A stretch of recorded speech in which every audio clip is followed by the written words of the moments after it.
Um império que dominou 3 continentes: Europa, Ásia e até a América do Norte. Com suas terras contínuas, esses domínios apresentavam grande diversidade econômica, étnica, linguística e religiosa, influenciando o mundo até hoje. Nesse vídeo, irei falar sobre o Império Russo. Opa, e aí? Eu sou o Loconte e esse é o Conhecimento Expandido. O Império Russo, ou Rússia Imperial, foi um império que se estabeleceu pela Eurásia a partir de 1721, sucedendo ao czarismo da Rússia. O império durou até a proclamação da República pelo governo provisório, que assumiu o poder após a Revolução de Fevereiro de 1917. Os russos chegaram a possuir o terceiro maior império da história, sendo superado, em tamanho, apenas pelos impérios britânico e mongol, ambos com vídeos no canal. Eu gostaria de pedir, por favor, caso você goste do conteúdo de geopolítica, história e economia, para deixar um like e se inscrever no canal, pois isso ajuda demais. Também tenho um novo sistema de membros agora, caso alguém queira ajudar financeiramente o desenvolvimento do canal. Conheça agora a CE Store Brasil, a loja de camisetas engajadas do conhecimento expandido. Quer ajudar o canal e ainda demonstrar suas ideias e admiração por figuras históricas e políticas? Então compre agora sua camiseta enviesada.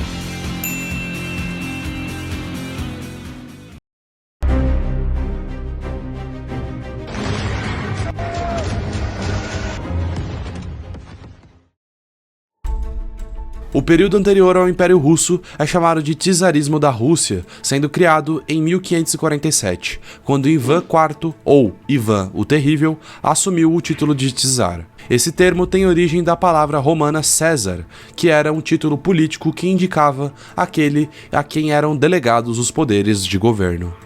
O termo czar ainda foi usado pelo Império Búlgaro e possui sua versão em alemão, o Kaiser. Ivan o Terrível foi responsável por expandir o território moscovita para a Sibéria, enquanto instituiu um reinado de terror contra a nobreza usando o regime militar. Em 1613, após vários anos de agitação, fome, guerra civil e invasões, Mikhail Romanov é coroado czar aos 16 anos, encerrando um longo período de instabilidade. A dinastia Romanov governaria a Rússia por 3 séculos. E foi durante o domínio Romanov que ocorreu grande parte da expansão da Rússia, incluindo o domínio sobre a Ucrânia, o que ajuda a explicar a crise atual na região. Aqui no canal é possível encontrar um vídeo específico explicando o porquê da Rússia ter invadido a Ucrânia. Contudo, foi somente com Pedro o Grande que surgiu formalmente o Império Russo, que renomeou o czarismo da Rússia para Império Russo em 1721. A partir de então, todo governante da Rússia, além do título de czar, também recebia o título de imperador. Pedro, o Grande, instituiu reformas radicais e supervisionou a transformação da Rússia em uma grande potência europeia.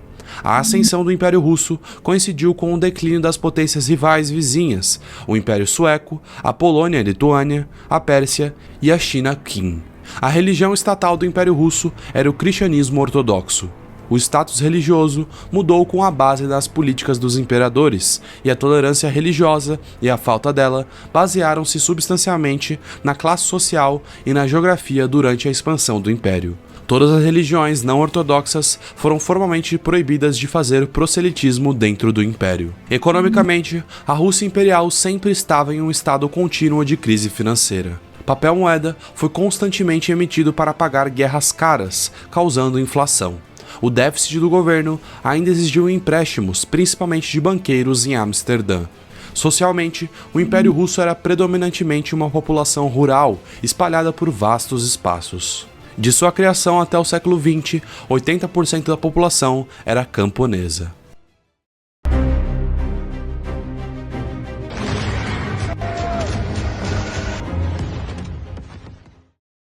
O primeiro imperador da Rússia, Pedro o Grande, desempenhou um papel importante na introdução do sistema estatal europeu ao novo Império Russo. Os primeiros esforços militares de Pedro foram dirigidos contra os turco-otomanos, realizando campanhas militares vitoriosas naquela região.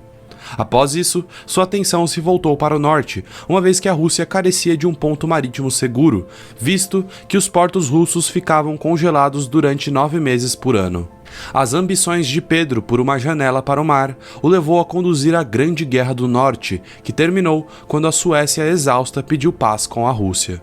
Como resultado, Pedro adquiriu 4 províncias situadas ao sul e leste do Golfo da Finlândia, garantindo o acesso ao mar. Lá, ele construiu a nova capital da Rússia, São Petersburgo, para substituir Moscou, que há muito tempo era o centro cultural da Rússia. Essa realocação expressou sua intenção de adotar elementos europeus para seu império. Pedro reorganizou seu governo com base nos modelos políticos mais recentes da época, moldando a Rússia em um estado absolutista. Ele substituiu o antigo Conselho de Nobres por um Senado de 9 membros.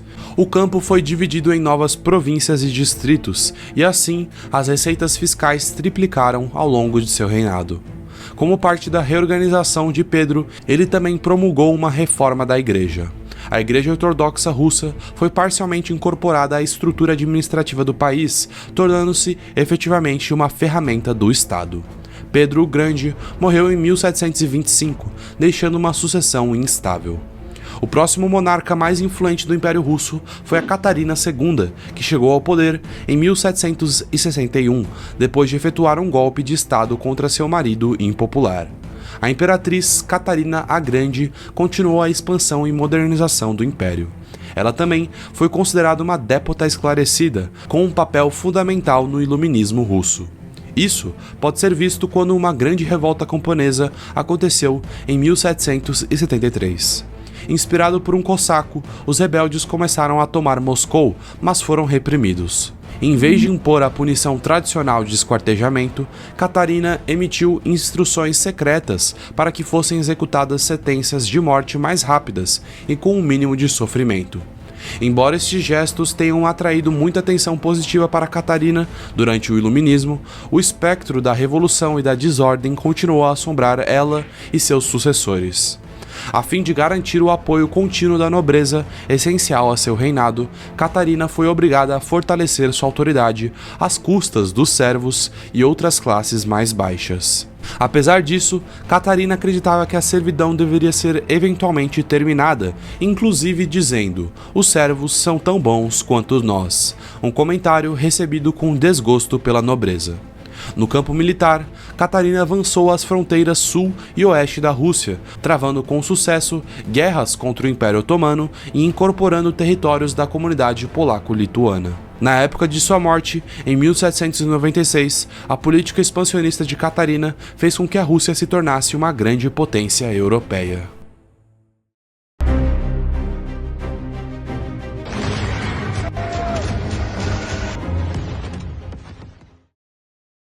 A tendência de conquistar novos territórios continuou com Alexandre I, sucessor de Catarina a Grande.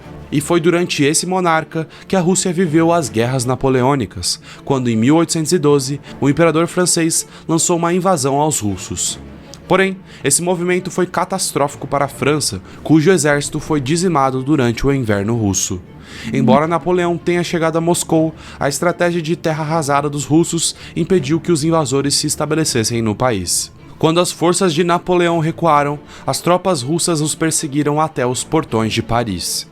Depois que a Rússia e seus aliados derrotaram Napoleão, Alexandre I ficou conhecido como o Salvador da Europa, presidindo inclusive o redesenho do mapa do continente no Congresso de Viena de 1815. Embora o Império Russo tenha desempenhado um papel político de liderança ao decorrer do século XIX, sua manutenção da servidão impediu um progresso econômico mais significativo. À medida que o crescimento financeiro da Europa Ocidental se acelerou durante a Revolução Industrial, a Rússia começou a ficar cada vez mais para trás. O status do Império Russo como grande potência escondia a ineficiência de seu governo, o isolamento de seu povo e seu atraso econômico e social. O sucessor de Alexandre I foi seu irmão mais novo, Nicolau I, que logo no início de seu reinado foi confrontado com uma revolta, quando vários oficiais russos viajaram pela Europa no decorrer de campanhas militares, onde tiveram exposição ao liberalismo.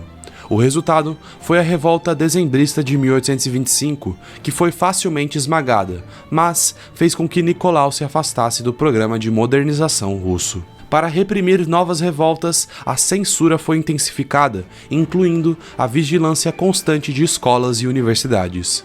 Espiões da polícia foram plantados em todos os lugares e milhares de revolucionários e opositores foram enviados para a Sibéria. Graças a essa grande repressão, doutrinas sociais contrárias foram elaboradas por radicais russos de esquerda, como Mikhail Bakunin. Desde que desempenhou um papel importante na derrota de Napoleão, a Rússia era considerada militarmente invencível. Porém, quando ela enfrentou o Reino Unido, França e o Império Otomano na Guerra da Crimeia, foram expostas às fraquezas do regime de Nicolau I, tendo como resultado uma derrota do Império Russo.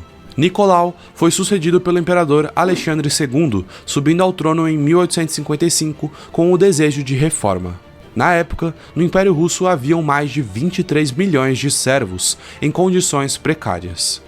Como uma medida liberal, ocorreu a Reforma da Emancipação em 1861, que libertou os servos, se tornando o evento mais importante da história russa do século XIX. A emancipação dos servos trouxe uma oferta de mão de obra para as cidades, estimulando a indústria e gerando um crescimento da classe média. Apesar disso, os camponeses libertos tinham que pagar um imposto vitalício ao governo, que repassava aos antigos detentores de servos pela mão de obra que haviam perdido. Mesmo com a servidão abolida, as tensões revolucionárias não diminuíram, uma vez que sua abolição foi alcançada em condições desfavoráveis aos camponeses. Os revolucionários acreditavam que os servos recém-libertos estavam apenas sendo vendidos como escravos assalariados no início da Revolução Industrial. No final da década de 1870, a Rússia e o Império Otomano novamente entraram em confrontos nos Balcãs. A crise na região se intensificou e o Império Russo reprimiu seus muçulmanos na Ásia Central e no Cáucaso como retaliação. Em 1881, Alexandre II foi assassinado pela Narodonia Voja, uma organização terrorista. O trono passou para Alexandre III, um reacionário que viveu a máxima ortodoxia, autocracia e nacionalidade de Nicolau I. Um eslavófilo comprometido, Alexandre III acreditava que a Rússia poderia ser salva da turbulência apenas se isolando das influências da Europa Ocidental. Durante seu governo, surgiu a figura de Konstantin Pobedonostsev, que era contra instituições democráticas e o sistema parlamentar. Além disso, também foi realizada uma política de russificação em todo o império.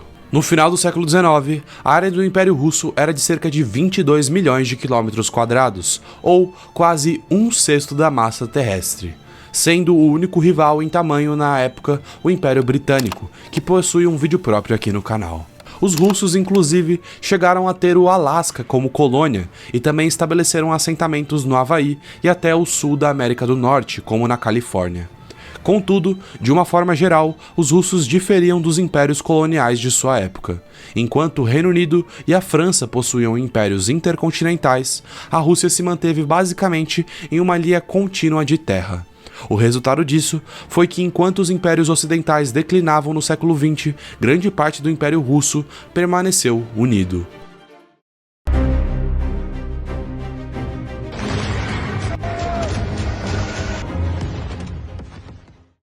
Em 1894, Alexandre III foi sucedido pelo seu filho, Nicolau II, que estava comprometido em manter a autocracia que seu pai havia lhe deixado. Com o fim do século XIX, a Revolução Industrial começou a mostrar influência significativa na Rússia, mas o país permaneceu rural e pobre. Com isso, se fortaleceram os grupos socialistas revolucionários. Em 1903, surgiram duas grandes alas, os mencheviques gradualistas e os bolcheviques mais radicais. Os mencheviques acreditavam que a classe trabalhadora russa estava insuficiente desenvolvida e que o socialismo só poderia ser alcançado após um período de governo democrático burguês. Os bolcheviques, sob a liderança de Vladimir Lenin, apoiavam a ideia de formar uma pequena elite de revolucionários profissionais, sujeitos a uma forte disciplina partidária, para atuar como vanguarda do proletariado, a fim de tomar o poder pela força. Lenin, inclusive, possui um vídeo aqui no canal. A derrota na Guerra Russo-Japonesa foi um grande golpe para o regime czarista e aumentou ainda a agitação popular. Em janeiro de 1905, um incidente conhecido como Domingo Sangrento ocorreu, quando o padre George Gapon levou uma enorme multidão ao Palácio de Inverno em São Petersburgo para apresentar uma petição ao imperador. Quando a procissão chegou ao palácio, soldados abriram fogo contra a multidão, matando centenas. As massas russas ficaram tão furiosas com o massacre que foi declarada uma greve geral que exigia uma república democrática. Isso marcou o início da Revolução de 1905. Os soviéticos, que eram conselhos de trabalhadores, apareceram na maioria das cidades para dirigir a atividade revolucionária. Em outubro de 1905, Nicolau relutamente emitiu o Manifesto de Outubro, que concedia a criação de uma Duma Nacional, uma espécie de legislativo. O direito de voto foi estendido e nenhuma lei se tornaria definitiva sem a confirmação da Duma. Os grupos moderados ficaram satisfeitos, mas os socialistas rejeitaram as concessões como insuficientes. Quase uma década depois, o imperador Nicolau II entrou na Primeira Guerra Mundial com um entusiasmo patriótico, como defesa dos companheiros eslavos ortodoxos, os sérvios. Em agosto de 1914, o exército russo invadiu a província alemã da Prússia Oriental e ocupou uma porção significativa da Galícia em apoio aos sérvios, franceses e britânicos. Porém, o decorrer da guerra trouxe escassez de alimentos e combustível e o aumento da inflação. As greves aumentaram entre os trabalhadores fabris mal pagos. O imperador acabou decidindo assumir o comando pessoal do exército e mudou-se para a linha de frente, deixando sua esposa, a imperatriz Alexandra, no comando da capital. Foi nesse contexto que a imperatriz foi influenciada pelo monge Grigori Rasputin, que interferiu na igreja e nos assuntos de Estado. Rasputin foi uma personalidade extremamente polêmica, desmoralizando o Império e Nicolau II. Em dezembro de 1916, um grupo de nobres envenenou Rasputin, mas mesmo assim, o prestígio perdido do imperador não foi recuperado. Somado a isso, o desempenho do Império Russo na Grande Guerra era péssimo, com soldados mal equipados e treinados, gerando um aumento das manifestações contra o governo, que continuava a reprimir seus opositores. Em 27 de fevereiro de 1917, operários e camponeses tomaram as ruas e invadiram o palácio do czar Nicolau II, na chamada Revolução de Fevereiro. Em março daquele ano, Nicolau abdicou ao trono e assim foi iniciado o processo revolucionário que levou à Revolução de Outubro de 1917, iniciando o primeiro regime socialista da história e acabando definitivamente com o Império Russo. Em julho de 1918, a família Romanov foi executada pelos bolcheviques, incluindo o antigo czar e seus filhos, acabando também com a linhagem real russa. O Império Russo pendurou por quase 3 séculos e foi a principal influência no Oriente da Europa por muito tempo. Com o fim dele e posteriormente o fim da União Soviética, surgiu a liderança de Putin, que utiliza de um imperialismo moderno, tema que tem vídeo próprio aqui no canal. Para entendermos todos esses movimentos da Rússia atual, é sem dúvida importante analisar a história do Império Russo. Bom pessoal, o vídeo foi esse. Qualquer dúvida ou crítica é só deixar nos comentários. Lembrando que a sua opinião é muito importante, assim tentarei responder o mais rápido possível. Se tiverem gostado do conteúdo, por favor deixa o like e se inscreva no canal. Mas é isso, valeu!